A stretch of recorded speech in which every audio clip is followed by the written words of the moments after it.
Hello दोस्तों, मैं सोहन कुमार आपका स्वागत करता हूं आपको अपने YouTube चैनल पे, जिसका नाम है रियांस क्लासेस फॉर एसएससी।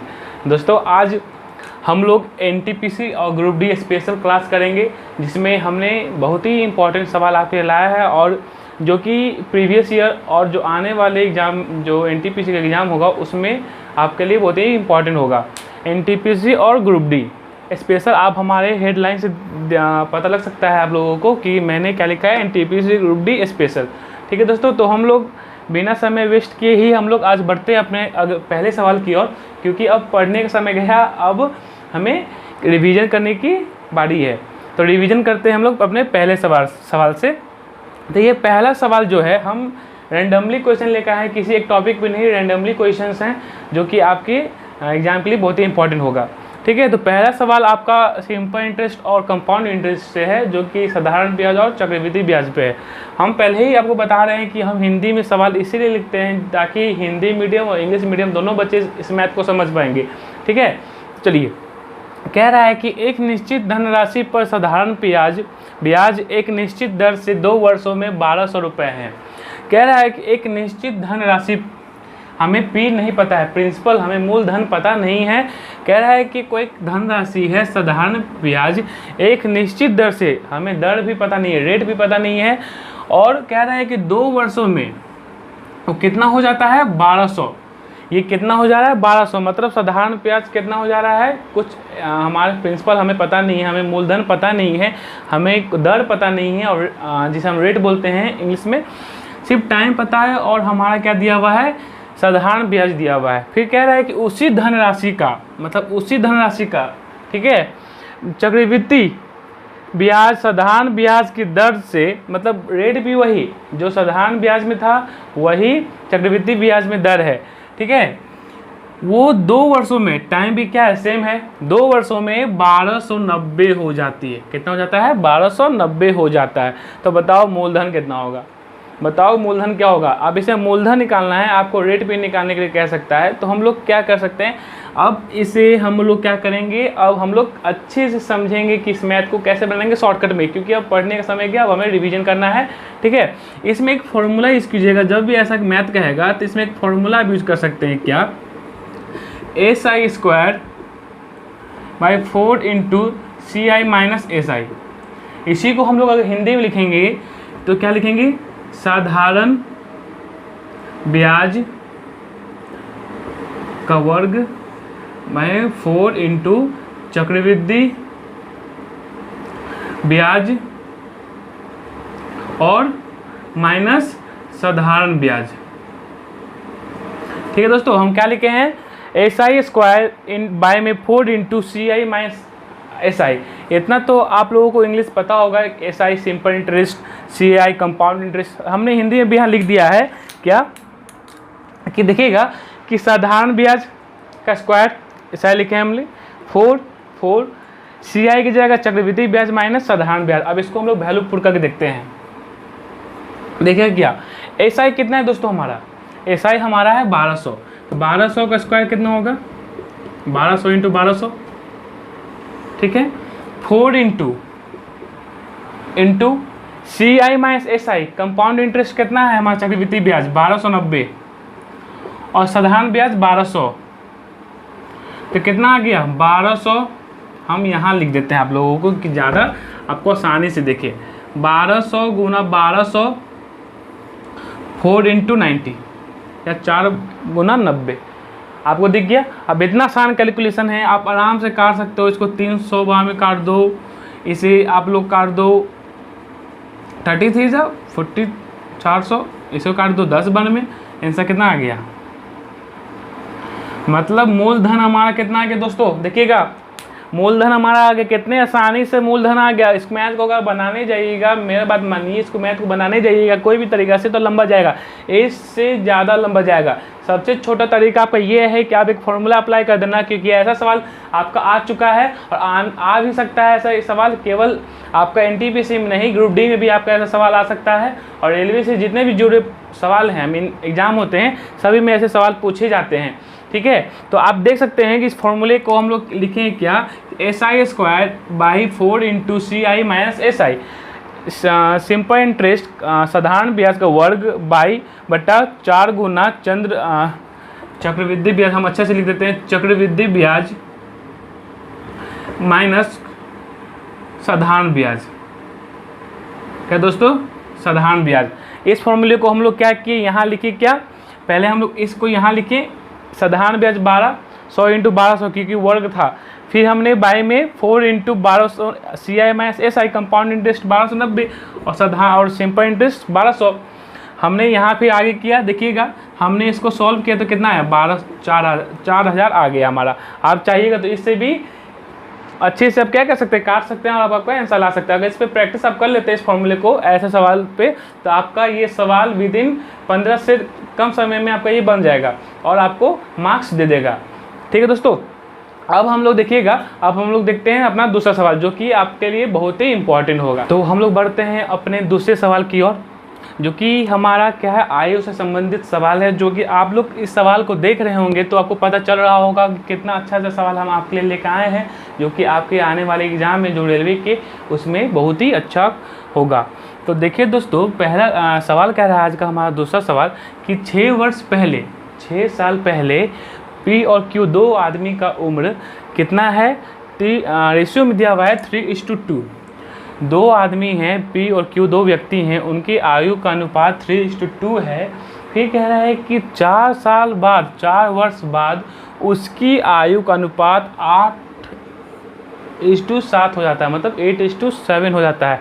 तो बताओ कि P की वर्तमान आयु कितनी होगी, P की वर्तमान आयु कितनी होगी। अब यहाँ देखिएगा कि हम लोगों को 6 साल पहले का दिया हुआ है, 4 साल बाद का दिया हुआ है, लेकिन हम लोग को निकालना है वर्तमान का। तो देखिएगा हम इसको ट्रिक से बनाएंगे, जो कि आपके लिए ऐसा ट्रिक आपने बहुत ही कम देखा होगा। हम लोग इसको दो तरीके से बनाएंगे, एक ट्रेडिशनल मेथड x मान के और दूसरा हमारा ट्रिक मेथड जो हम आपके लिए लेकर आए हैं। इसको देखिए कैसे बनाते हैं कि जो हमारा जो रेशियो दिया हुआ रहता है P का यहाँ, Q का यहाँ 3:2, उसको लिखो। ठीक है, फिर क्या है 8:7 हो गया। अब देखिएगा ये जो था सवाल कहता है कि 6 साल पहले कहने का मतलब हो गया कि बीच में मान लो यह वर्तमान है, वर्तमान आयु P और Q की वर्तमान आयु कह रहा है कि 6 साल पहले का ये अनुपात है ना। तो 6 साल पहले कहने का मतलब हो गया वर्तमान आयु से 6 साल पहले, 6 साल पहले। अब कह रहा है कि 4 साल बाद, मतलब 4 साल बाद कहने का मतलब हो गया वर्तमान आयु से 4 साल बाद, वर्तमान आयु के आगे 4 साल और फिर कह रहा है वर्तमान आयु के पहले 6 साल। तो -6 और +4। तो एक बात बताओ आप लोग कि P को इस उम्र से इस उम्र में आने के लिए कितने साल को ट्रैवल करना होगा, कितना साल ट्रैवल करना होगा। ठीक है, तो पहले 6 साल वर्तमान आयु में आने के लिए 6 साल, फिर इसके आगे 4 साल आने के लिए कितना साल, टोटल 10 साल हो गया ना। यहाँ से यहाँ आने के लिए हम लोगों को टोटल 10 साल ट्रैवल करना होगा। कैसे 10 साल, पहले तो हम लोग को वर्तमान में आना होगा, वर्तमान में आने के लिए 6 साल ट्रैवल कीजिएगा। फिर क्या होगा, फिर हम लोगों को 4 साल आगे आना है, तो 6 + 4 10। अब देखिएगा हम लोग यहाँ देखिएगा कि हम लोगों को टोटल कितना साल चलना है, 10 साल आना है हम लोगों को। ठीक है, क्योंकि इक्वेशन बनाना है हम लोगों को, तो दोनों रेशियो को लेना पड़ेगा, तो 10 साल हम लोगों को ट्रैवल करना है। तो ऐसा मैथमेटिकल ट्रिक कैसे होता है, सबसे पहले सिंपल 2 स्टेप है, इन दोनों को क्रॉस मल्टीप्लिकेशन कर दो। अब देखो ये x से बेटर क्यों है, क्योंकि इसमें अगर बड़ा डिजिट आ जाएगा तो हम लोग इसमें आसानी से कर सकते हैं। इन दोनों को क्रॉस मल्टीप्लिकेशन करो, क्रॉस मल्टीप्लिकेशन करोगे तो कितना आएगा, देखो तो 21 और यहाँ पे 16 और दोनों 16, 7 3 = 21, 8 2 = 16। अब इसके बराबर हम लोग क्या करेंगे, इसके बराबर हम लोग लिखेंगे इन दोनों जो 8 और 7 है, 8 और 7। ठीक है, इन दोनों का जो रेशियो रहेगा, दोनों का चाहे 8 7 हो या 5 से कुछ भी हो, उन दोनों का डिफरेंस जो आएगा उससे जितना साल ट्रैवल करेंगे उससे हम लोग क्या करेंगे, मल्टीप्लाई कर देंगे। मतलब 1 × 10 कितना हो जाएगा, 1 × 10 10 ही हो जाएगा। हम लोग यहाँ सीधे 10 लिख देते हैं, 10। मतलब यहाँ कह रहा है कि 21 - 16 कितना हो गया, 5 यूनिट। 5 यूनिट के बराबर दिया हुआ है 10, 5 यूनिट के बराबर कितना दिया हुआ है 10। तो 1 यूनिट के बराबर कितना आ जाएगा, 2 आ जाएगा, 2 साल। 1 यूनिट के बराबर 2 साल। तो बताओ हम लोगों को वर्तमान निकालना है ना, तो P का निकालना है, तो P से निकालो तो 3 यूनिट का बराबर कितना हो जाएगा, 3 × 2 कितना साल, 6 साल। क्या ये हमारा आंसर है, 6 ईयर्स? क्या ये हमारा आंसर है? बिल्कुल नहीं, क्योंकि ये 6 साल पहले का था। हम लोगों को वर्तमान में आना है, तो वर्तमान में आने के लिए हम लोगों को क्या करना होगा, 6 साल आगे आना होगा। तो 6 साल आगे आना होगा, मतलब कह रहा है कि 6 ईयर्स प्लस 6 और, मतलब टोटल कितना ईयर्स हो गया, 12 साल। देखिए दोस्तों कितना अच्छा सवाल है, कितना अच्छे से बना गया है। पहला कह रहा है कि जब भी ऐसा मैथ दिया रहेगा, पी ऐसा ही मैथ आता ही है आयु का, लगभग PQ का रेशियो दिया हुआ है एज का 3:2, ठीक है। फिर कह रहा है कि 6 साल पहले का, फिर कह रहा है कि 4 साल बाद उसका हो गया 8:7। 6 साल पहले कहने कोई भी जो रेफरेंस जो है हम लोग वर्तमान को लेते हैं, का प्रेजेंट एज को हम लोग क्या लेते हैं, रेफरेंस लेते हैं, उसी से आगे और उसी के पीछे होता है। कह रहा है 6 साल पीछे तो वर्तमान आयु के 6 साल पीछे, फिर कह रहा है 4 साल बाद तो किसके, वर्तमान आयु के 4 साल बाद। देखिए हम यहाँ पे एक्सप्लेन करते हैं, इसको लिखने की कोई ज़रूरत है नहीं, लेकिन आप लोगों को समझाने के लिए क्या कि एक वर्तमान आयु को हम लोग एक क्या लिए, बीच में ले लिए, इन दोनों के बीच में वर्तमान आयु है। इसके 6 साल पहले रेशियो कितना है, 3:2। फिर वर्तमान आयु के 4 साल पहले बाद, 4 साल बाद कितना है, 8:7। इसमें करना क्या है आप लोगों को, एक हम अच्छे से लिख देते हैं ताकि आप लोगों को समझ में आ जाए। देखिएगा हमने कैसे ट्रिक को अप्लाई किया है, 3, 2, फिर क्या हमारा 8, 7, पहले इसको देखिएगा 1, इसको हम लोग लिख देते हैं 2, ठीक है, इसको 1, इसको 2, इसको हम लिख देते हैं 3, इसको हम लिख देते हैं 4, 1, 2, या हम लोग और आपको आसानी करने के लिए सब्जेक्ट इजी A, इसको B मान लो, C मान लो, इसको D मान लो, ठीक है। अब यहाँ देख सकते हैं अच्छे से, 3 को मैंने माना A, 2 को माना B, C 8 और 7 D। हम क्या करेंगे, सबसे पहले कि A और D को मल्टीप्लाई करेंगे, फिर इन दोनों का क्या करेंगे, B और C से मल्टीप्लाई करके मैच कर देंगे। यहाँ पे नेगेटिव जो भी नहीं कि आप इसको इधर मल्टीप्लाई लिख दो, इसको यहाँ लिखो, नहीं, कंपल्सरी नहीं। अगर नेगेटिव अगर आप इधर उधर लिख देते हो और आपका नेगेटिव में आता है तो नेगेटिव को आपको क्या कीजिएगा, नेगलेक्ट कर दीजिएगा, ठीक है। फिर क्या करना है हम लोगों को कि C माइनस D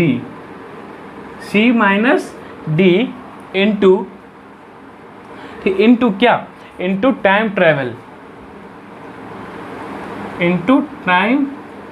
ट्रेवल, या आयु का अंतर बोल सकते हैं, आयु का डिफरेंस या आयु का अंतर।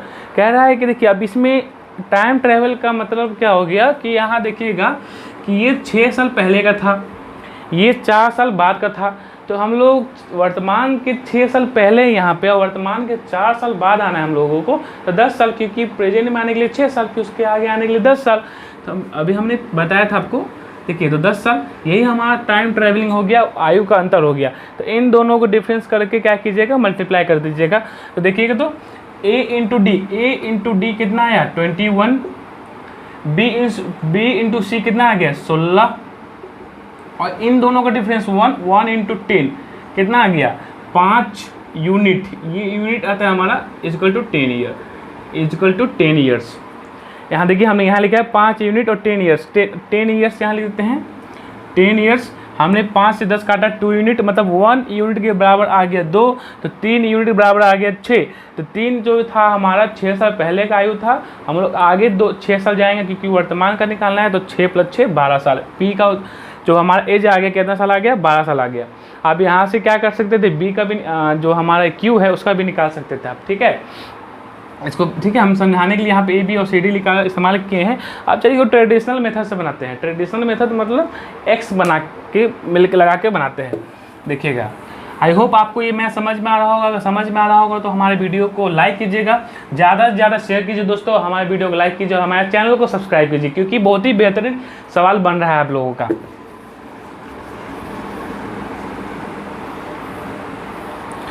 देखिए अब ट्रेडिशनल मेथड मतलब क्या होता है, हमने क्या माना, हमने P का जो एज है, तो P का एज है वो 3:2 है ना, 3x, और Q का हमने माना 2x, Q का माना हमने 2x। तो कह रहा है कि P 3x/2x रेशियो में है, तो ये जो है हम लोग कितना साल, यहाँ आने के लिए हम लोग इक्वेशन बनाना है तो इसको इक्वल करना होगा। तो कितना साल ट्रैवल करना होगा, 6 साल।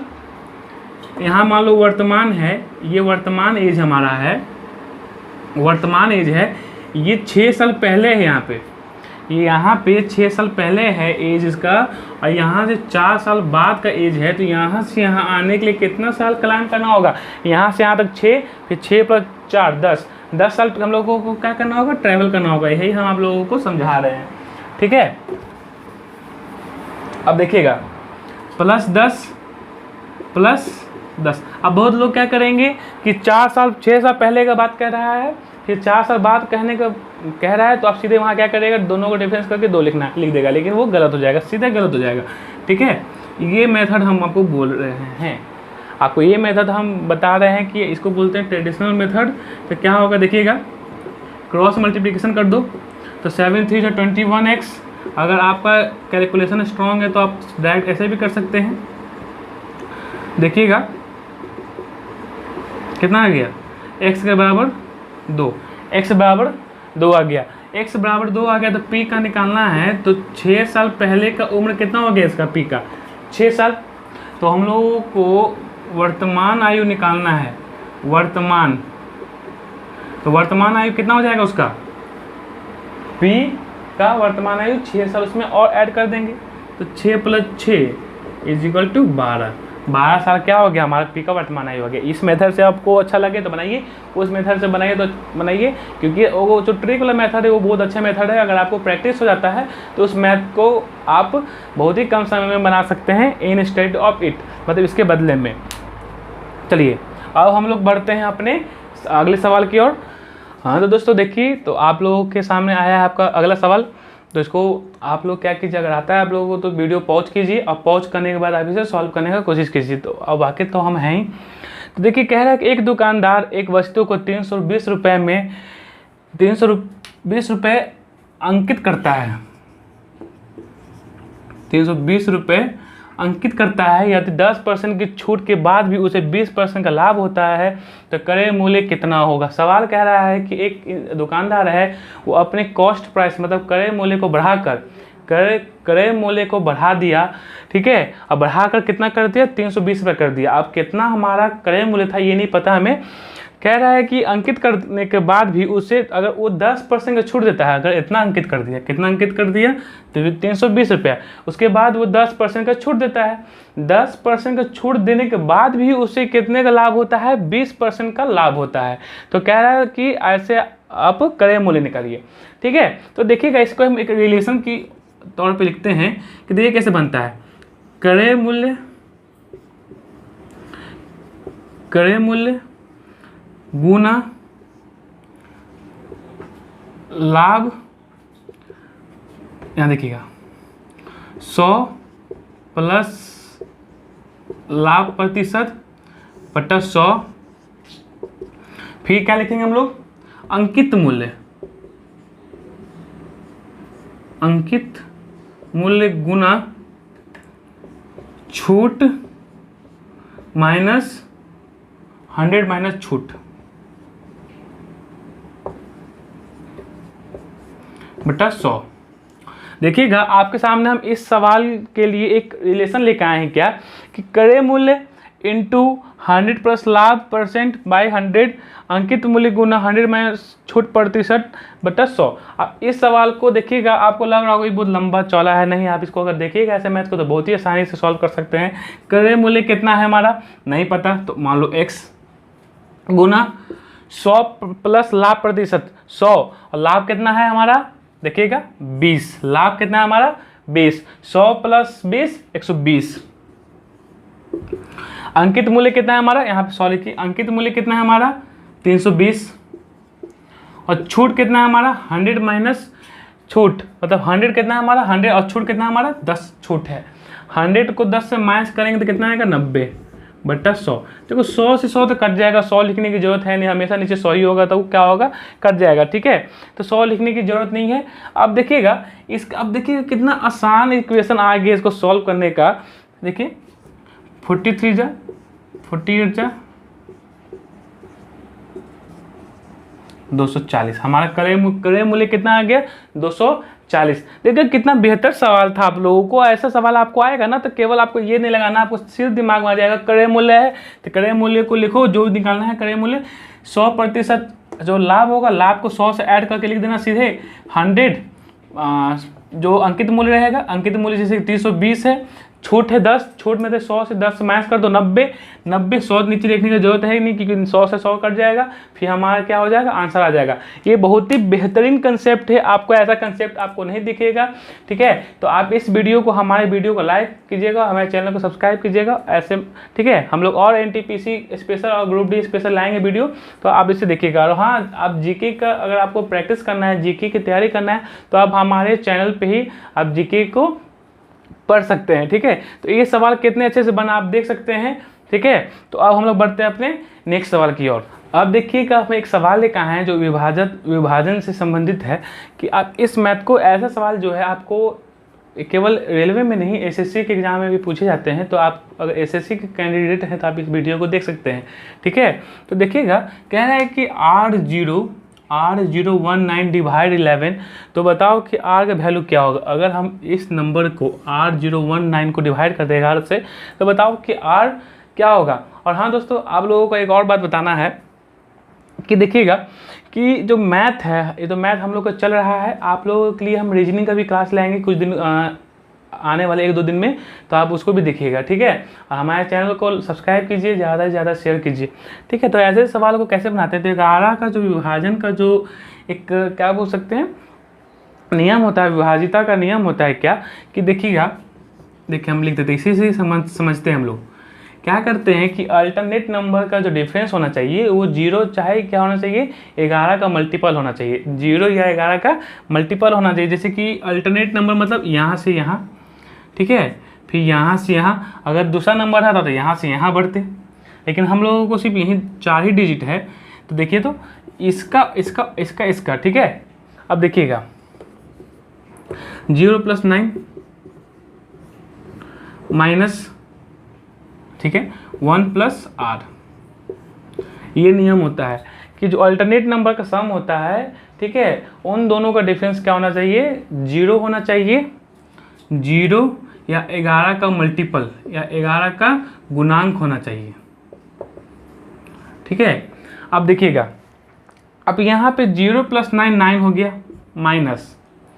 अब यहाँ पे ऐसा कौन सा सबसे छोटा नंबर यहाँ रखेंगे कि 9 से माइनस हो के वो 0 बन जाए, चाहे वो 11 का मल्टीपल बन जाए। तो देखिएगा, अगर हम R की जगह 8 रखते हैं, R की जगह 8 रखते हैं तो क्या होगा? देखिएगा, देखिए तो क्या आ गया? 0 आ गया हमारा। क्या आ गया हमारा? 0 आ गया। तो मतलब R का वैल्यू क्या हो गया हमारा? 8 हो गया। R का वैल्यू हमारा क्या हो गया?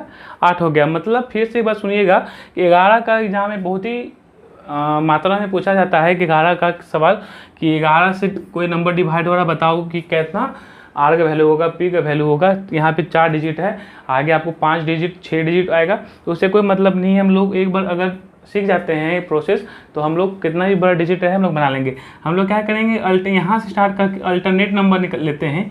अल्टरनेट नंबर का जो सम होगा, जैसे कि 9 + 0 9 हो गया, 1 + R 1 + R, इन दोनों का डिफरेंस क्या आना चाहिए? 0 आना चाहिए। तो यहाँ पे R का जगह क्या हम लोग रखेंगे कि यहाँ पे 9 से माइनस होने पे 0 आ जाए या 11 का मल्टीपल आ जाए। तो 1 + 8, देखिए क्या आ गया? 9 आ गया। 9 - 9 0 आ गया, मतलब R की जगह 8 होगा। अब यहाँ पे कुछ वैल्यू हो सकता है, लेकिन हम सबसे छोटा पूछे थे आपसे, सबसे छोटा। ठीक है, सबसे छोटा यहाँ पे 8 होगा। ठीक है, अब हम लोग बढ़ते हैं अपने अगले सवाल की ओर। एक और एग्जाम के नज़रिए से आपका बहुत ही इंपॉर्टेंट सवाल जो कि है मीडियन। ठीक है, तो मीडियन कैसे निकलता है, माध्यिका अगर आखिर निकलता कैसे है, तो हम लोग आज सीखेंगे माध्यिका निकलता कैसे। ठीक है, तो माध्यिका निकालने का बहुत ही आसान तरीका होता है क्या? ठीक है, क्या करते हैं, सबसे पहले इसको हम लोग अरेंज करते हैं, किसमें? असेंडिंग ऑर्डर में इसको अरेंज करते हैं। असेंडिंग ऑर्डर में अरेंज करेंगे तो देखिएगा क्या आएगा। सबसे छोटा क्या दिख रहा है हमारा? 31, फिर दिख रहा है 53, 55, 56, 59, 61 और 69। हम लोग क्या करेंगे, इसको क्या करेंगे, असेंडिंग ऑर्डर में लिख देंगे। फिर क्या करेंगे, काउंट करो कितना डिजिट, कितना नंबर है? 1 2 3 4 5 6 7 है। 7 एक क्या है, ऑड नंबर है। 7 क्या है, एक ऑड नंबर है। तो ऑड नंबर मतलब क्या होता है, विषम संख्या, विषम संख्या है। 7 एक विषम संख्या है। तो विषम संख्या अगर होगा तो उसमें हम लोग क्या करेंगे कि ये फॉर्मूला लगा देंगे, सिंपल ये फॉर्मूला लगा देंगे, ठीक है। ये फॉर्मूला लगा देंगे, हमारा आंसर हो जाएगा, ठीक है। अब ये फॉर्मूला लगाने से आंसर कैसे आया, n कितना था हमारा 7 + 1/2 कट जाएगा, कितना आ जाएगा, फोर्थ टर्म, 1 2 3 4 मतलब 56 हमारा आंसर हो गया। मतलब 56 हमारा क्या हो जाएगा, आंसर हो जाएगा। जब भी ऐसा सवाल आपको देखिए ऑड नंबर है, गिनेंगे कि ऑड नंबर है, अगर ऑड नंबर रहेगा तो हम लोग फॉर्मूला लगा देंगे n + 1 टर्म, n + 1/2 टर्म, तो n 7 + 1/2 8 हो गया, 8 हो गया, 8 से 2 कटा, 8 से 2 कटा तो कितना आ गया, फोर्थ टर्म आ गया, फोर्थ आ गया तो मतलब 1 2 3 4 56 हमारा क्या हो गया, आंसर हो गया। ये आपके आने वाले एग्जाम के लिए बहुत ही इंपॉर्टेंट सवाल है। ऐसे सवाल को आप लोग क्या कीजिए, बनाइए और रिवीजन कीजिए, क्योंकि एग्जाम में एनटीपीसी और ग्रुप डी में ऐसा सवाल कम से कम मिनिमम 2 सवाल आपका आ सकता है, और आएगा ही। एक सवाल तो 100% और 2 सवाल आ सकता है मिनिमम, ठीक है। एक सवाल आएगा ही आएगा, ठीक है। तो अब हम लोग बढ़ते हैं अपने नेक्स्ट सवाल की ओर। हाँ तो दोस्तों, हम आप लोगों के लिए लगभग 5-6 टाइप के सवाल लेकर आए हैं जो आपके एग्जाम में रिपीटेड सवाल हैं जो कि पूछे जाते हैं। तो आप उन सभी सवालों को आप लोग रिवीजन कीजिएगा और बनाइएगा। देखिए दोस्तों, आज हमारे वीडियो का लास्ट सवाल है जो कि बहुत ही इंपॉर्टेंट सवाल है आपके एनटीपीसी एग्जाम और ग्रुप डी एग्जाम के लिए 100% मोस्ट 100% एग्जाम, क्योंकि ये जो पिछले साल हैं जो कि आपको 2016 में एग्जाम हुआ था एनटीपीसी और ग्रुप डी का, तो उसमें ये सवाल खूब पूछा गया है, बड़ी मात्रा में ये सवाल पूछा गया है। ग्रुप डी का जो हाल फिलहाल में एग्जाम हुआ था उसमें भी ये सवाल बहुत ही पूछा गया है। तो हम लोग इस सवाल का एक ट्रिक लेकर आए, एक फार्मूला लेकर आए हैं। एक बहुत ही आसान फार्मूला होता है। जब भी एक सवाल पे पढ़ते हैं, कह रहा है कि 5000 रुपये पर 10% वार्षिक दर, 10% वार्षिक दर से 3 वर्षों के लिए साधारण ब्याज और चक्रवृद्धि ब्याज का अंतर क्या होगा। जब भी कंपाउंड इंटरेस्ट और सिंपल इंटरेस्ट या साधारण ब्याज और चक्रवृद्धि ब्याज का अंतर पूछेगा तो हम लोग एक फॉर्मूला लगाएंगे, क्या कि PR² 100 का क्यूब। अब देखिएगा, आराम से सुनिएगा आप लोग। ये जो है P का मतलब मूलधन, R का मतलब दर, ठीक है। P का मतलब मूलधन होता है, P का मतलब मूलधन, R का मतलब दर प्रतिशत, ठीक है। अब इस फॉर्मूले को देखिए कैसे लगाएंगे लोग। P कितना है हमारा 5000, रेट कितना है 10, 10 का स्क्वायर कितना हो जाएगा 100 गुना 300 + R, 300 कितना है हमारा, R कितना है 10 है और 300 तो 310, 100 का क्यूब 1 2 3 4 5 6। इसको हम लोग ऐसे भी लिख सकते हैं आप लोगों के लिए 100 × 100 × 100 × 100। अब देखिएगा 2 0 2 0 कट गया, 1 2 3 4, 1 2 3 4 मतलब 5 15 155 हमारा आंसर आ गया। 155 हमारा आंसर हो गया। तो दोस्तों, आप लोगों को पता चल रहा होगा अगर आपने मेरा वीडियो लास्ट तक देखा है कि कितने इंपॉर्टेंट ये सब सवाल थे आप लोगों के एग्ज़ाम के लिए। तो अगर आपको ये वीडियो अच्छा लगा होगा तो हमारे चैनल को सब्सक्राइब कीजिए और हमारे वीडियो को लाइक किया कीजिए। और ऐसे ऐसे सवाल हम लोग लाएंगे आपको आने वाले वीडियो में। और इसके अगर ऐसा मैथ आपको देखना है तो हमारे वीडियो से जुड़े रहिएगा और हमारे चैनल को सब्सक्राइब कीजिएगा। थैंक यू दोस्तों, आज के लिए इतना ही, धन्यवाद।